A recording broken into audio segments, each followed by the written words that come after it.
2023 could be labeled as a lot of things. The year of open worlds, the year of RPGs, the year of abysmal cow that was bent over and since development and completely the bed, but I like to think of it as the year of survival horrors. We got a new addition to a beloved franchise that I believe is the best video game of all time. Alan Wake 2. Not only that, but we also got an extension of a beloved franchise, which is a remake of a game that people consider one of the best video games of the entire decade of the 2000s. Dead Space. And on top of that, we got a new addition to a beloved franchise, which is a remake of a game that people consider one of the best of the 2000s, and is the subject of today's video, Resident Evil 4. People loved this game so much that it got nominated for Game of the Year.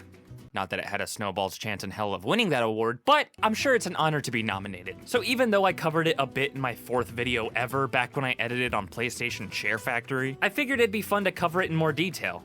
Well, that and this guy asked me to. See what happens when you comment on my videos? Real quick, I want to preface this video by saying that some sections of my footage got messed up in the early stages of the game. So if the footage is pixelated, I'm sorry, I'm just as mad as you are, and that's why. So let's go ahead and analyze just how evil this Resident is. 4. Turns out they're pretty damn evil. I hate these guys. I do really like the enemy designs, and the tendrils and overall goopiness reminds me of the mold enemies from Resident Evil Village, which would be a cool way to retroactively tie the two together in some way, but they can be really obnoxious at times. The Ox enemies are bullet sponges and pack a lot of punch, which can be fine, like the freaky chainsaw guys, except they're really quick and wild for how big they are. There's no balance there, and it just serves to annoy you. I like the idea of Las Plagas being a hive mind, but the actual Plagas enemies are kind of annoying. I do like that they are balanced and only take 1 or 2 shots to kill, but they are really fast and skittery and can be really hard to hit before they latch onto someone. They're not as fast as the bugs from 7, but they still get on my nerves a bit. But they are not nearly as annoying as the giant mutated cockroach guys in the caves and castles. It's not so much their health pools that annoy me, but just how fast they attack considering how many they throw at you at one time. And their camouflage doesn't really hide them well, but sometimes they're tucked just out of sight and attack you before you even register that they're there. They almost remind me...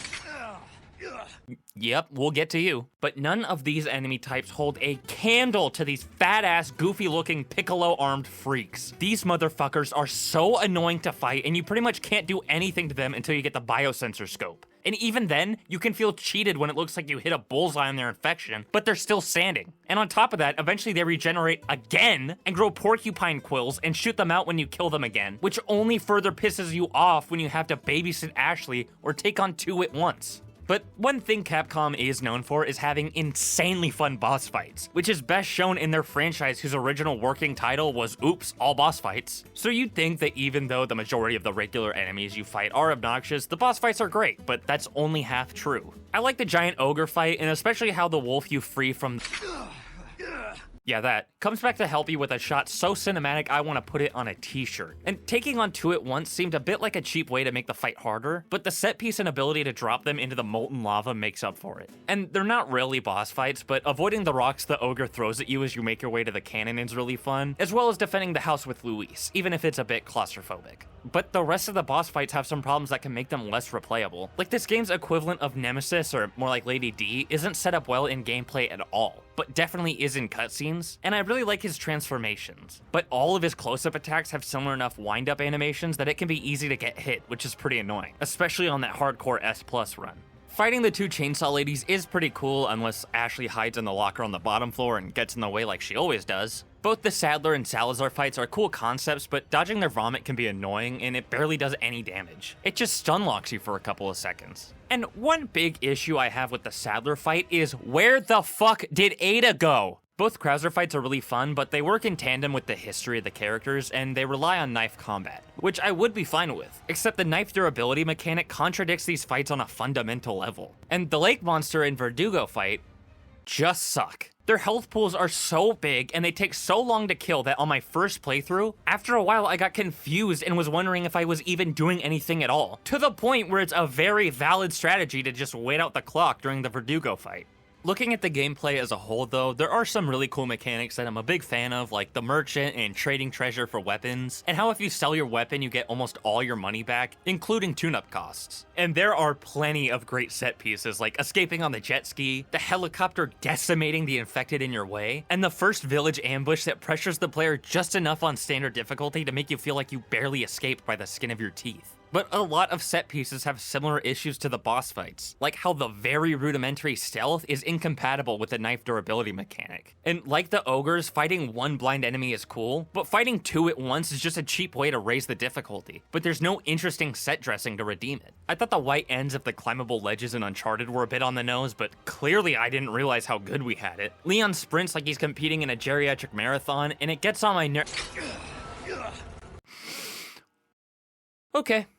Let's talk about the fucking bear traps. These things are one of the worst additions to this whole game. I can't fucking stand them. One of the reasons, admittedly, is very petty. Maybe they're wolf traps and are weaker, but you can't just walk off getting stuck in a bear trap. It's not like stubbing your toe. They're made for bears! Leon's feet should be gone, but you know what? You can't realistically have tendrils shooting out of your neck and live either, so what the fuck ever. The problem is that this game isn't particularly easy on a fresh save. It's a survival horror game. Your one goal is to survive the horrors. I don't have the ability to be staring at the ground the whole time looking out for these traps. This game is pretty much an evolution of on-rail shooters like House of the Dead, where you need to prioritize whoever is closest, and the most efficient way to do that is with headshots. So I am constantly aiming at eye level and can really only avoid the bear traps if you catch one in your peripheral. But you can't even do that if they're hidden in the grass or you turn around and one's right behind you.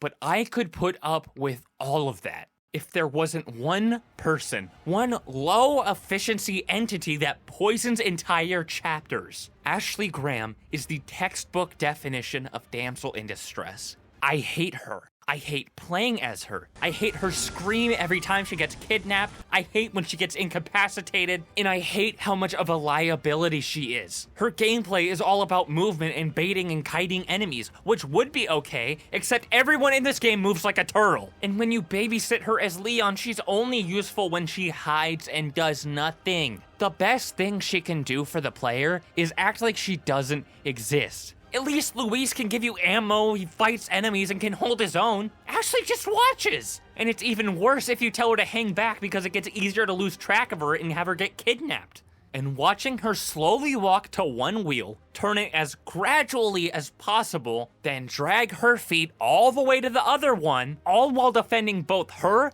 and yourself, might be my least favorite enemy encounter in the whole Resident Evil franchise. Fuck this game. Fuck you, Ashley. What I actually do like about the gameplay, though, is the open world.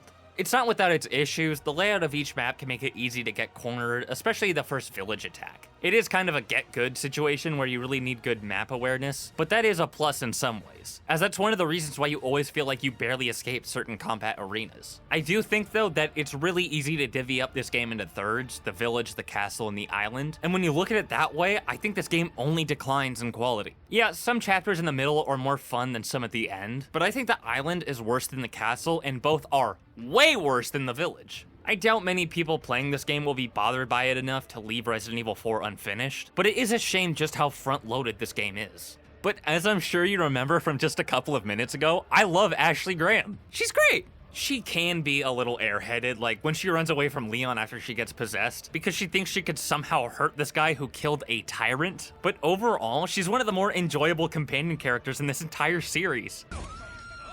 Not in the gameplay. And Luis is really cool too. There's not too much to him, and he does get his redemption even though we don't even know what he did under the Umbrella Corporation, but he's charismatic. It's weird because it seems like the more I play as a character in this game, the less I like them. I don't ever get to play as Luis, only fight alongside him, and he's probably my favorite character. I got to play as Ashley for one chapter, and I think she's cool. And this whole game, I got to play as Leon, and I don't like Leon. Listen, I used to be on everyone else's side, where I hated when Ethan Winters said awful one-liners, but I loved when Leon said awful one-liners. But he is not the same person he was in 1998. I guess all those Spec Op missions knocked his IQ down a couple of points because his dialogue is horrid. Underpaid editor, show him what I'm talking about. You got worms too? Where's everyone going? Bingo?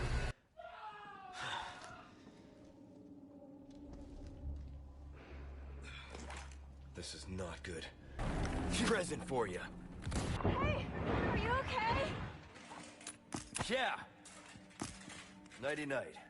Nights. Name's Luis. Encantado. Great. We all have names. Hasta luego.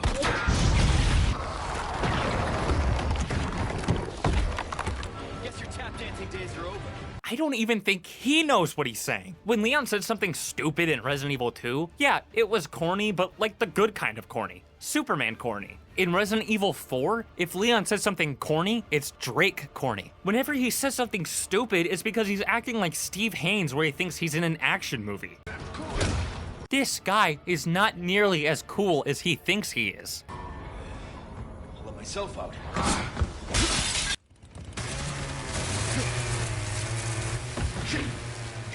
But one character I really like is the character with the same haircut as Leon, but is pulling it off way better, Ada Wong. Her acting is a bit wooden, and I might only like her because I played Resident Evil 2, but she is really cool in this game. I wish she was there more often, but that's one of the reasons why she's so cool. But it always goes back to Leon because that reminds me, this guy is as dumb as a bag of hammers.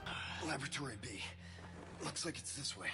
The only way you can go? What the fuck is the map even there for then? That woman who helped us. You think she's alright? Oh, I'm sure she's fine. Ada. You know it means we're almost... Almost what?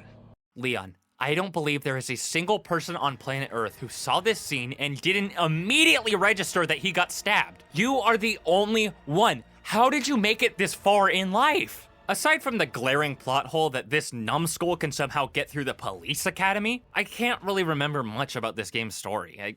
Hold on, let me catch myself up on Wikipedia.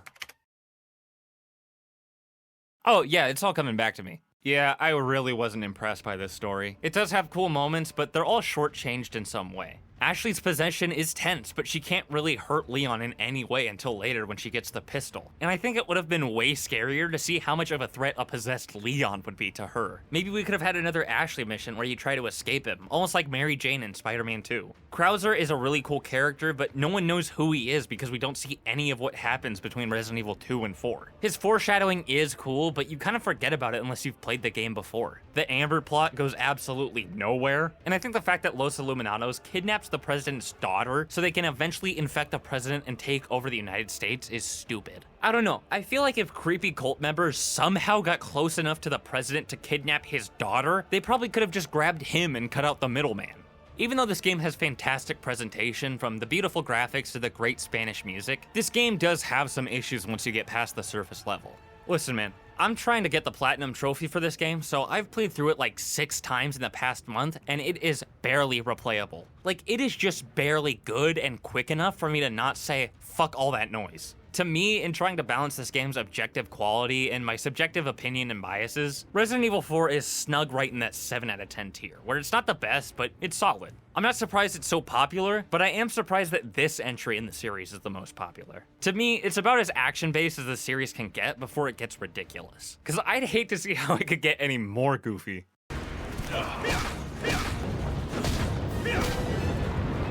What the fuck?